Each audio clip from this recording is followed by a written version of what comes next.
Assalamualaikum warahmatullahi wabarakatuh. Bertemu lagi dengan pelajaran farmakognosi kelas 12 farmasi klinis komunitas. Sebelum belajar, alangkah lebih baiknya kita berdoa dulu supaya materi yang akan kita pelajari hari ini dapat kita terima dengan baik dan dapat kita gunakan dalam kehidupan sehari-hari. Materinya yaitu adalah sediaan galenika. Kompetensi dasarnya yaitu adalah menerapkan sediaan galenika, sedangkan indikator pencapaian kompetensinya yang pertama yaitu siswa mampu menjelaskan pengertian dan ruang lingkup sediaan galenika.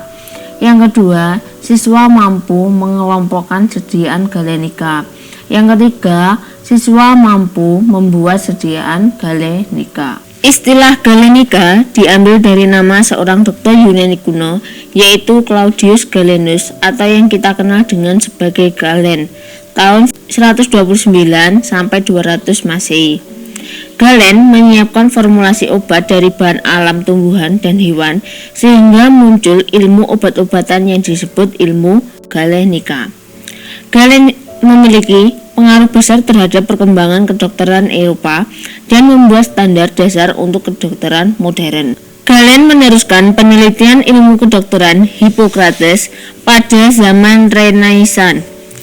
Ia menemukan 4 cairan tubuh, yang pertama yaitu darah, yang kedua ada empedu kuning, yang ketiga empedu hitam, dan yang terakhir adalah mukus. Selanjutnya, Galen menyusun teorinya berdasarkan prinsip tersebut dan banyak karyanya didasarkan pada prinsip Hippocrates. Pengertian dari ilmu galenika adalah ilmu yang mempelajari tentang pembuatan sediaan obat dengan cara sederhana dan dibuat dari bahan apa, tumbuhan maupun dari hewan. Sedangkan pengertian dari sediaan galenika adalah sediaan yang dibuat dari bahan baku tumbuhan atau hewan dengan cara disari. Zat yang disari terdapat dalam sel-sel bagian tumbuhan yang umumnya dalam bentuk kering dan disebut dengan simplicia. Cairan menyari masuk ke dalam sel tumbuhan sehingga zat berkhasiat larut dalam cairan penyari. Selanjutnya, larutan yang mengandung sari dapat dibekatkan sesuai dengan keinginan atau kita kenal dengan namanya ekstrak. Terdapat beberapa sediaan galenika yang diperoleh menggunakan metode khusus seperti infusum hyoscyamine oleosum, solusio carbonis deterjen atau liquor carbonis deterjen.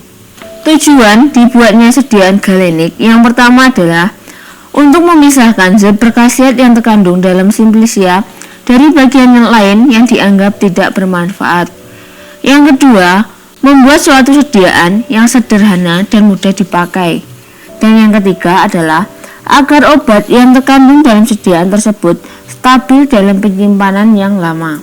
Tahap pembuatan sediaan galenika secara umum adalah sebagai berikut. Ada 2. Yang pertama adalah bagian bahan alam, tumbuhan atau hewan yang mengandung zat berkhasiat diolah menjadi simplicia atau bahan obat nabati. Dan yang kedua adalah zat berkhasiat di dalam simplicia kemudian diambil atau disari dan diolah menjadi bentuk sediaan tertentu yang diinginkan.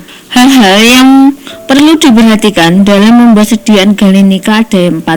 Yang pertama yaitu derajat halus, yang kedua konsentrasi atau kepekatan, dan yang ketiga suhu dan waktu, yang terakhir adalah bahan dan berikutnya kita akan bahas satu persatu maksud dari keempat bagian tersebut. Yang pertama adalah derajat halus. Derajat halus ini harus sesuai dengan kemudahan zat berkhasiat yang akan disari.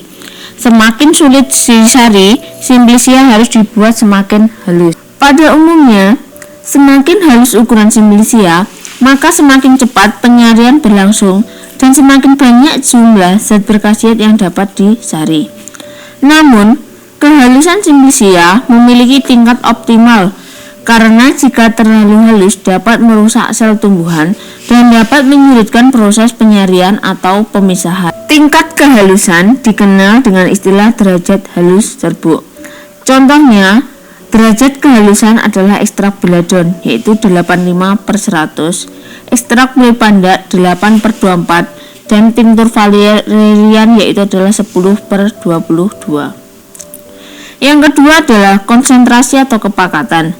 Zat berkhasiat dalam simplisia harus jelas konsentrasinya agar tidak mengalami kesulitan dalam pembuatan. Yang ketiga, suhu dan waktu. Suhu dan waktu harus sesuai dengan sifat zat aktif, mudah terurai oleh panas atau tidak, mudah menguap atau tidak, mudah disaring atau tidak. Jadi, jika kita terlalu panas dalam suhunya itu akan mempengaruhi atau merusak zat aktif yang ada di dalam simplisia. Yang terakhir adalah bahan penyari dan cara menyari. Setiap simplisia atau bahan obat mempunyai cara dan bahan penyari yang berbeda-beda.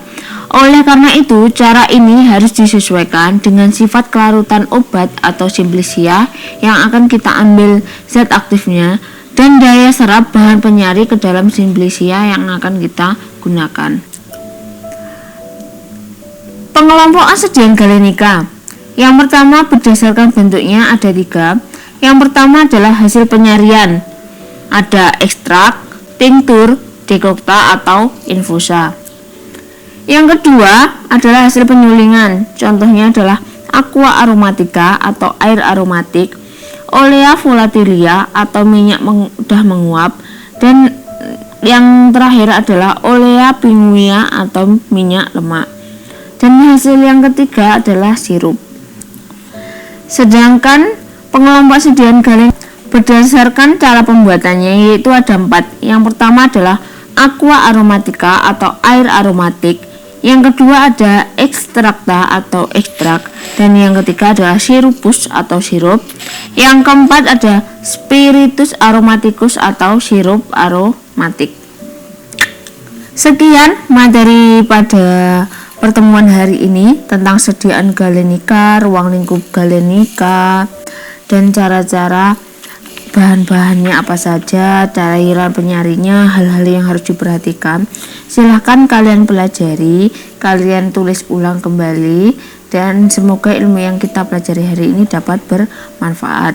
Kurang lebihnya Bu Eri mohon maaf. Wassalamualaikum warahmatullahi wabarakatuh.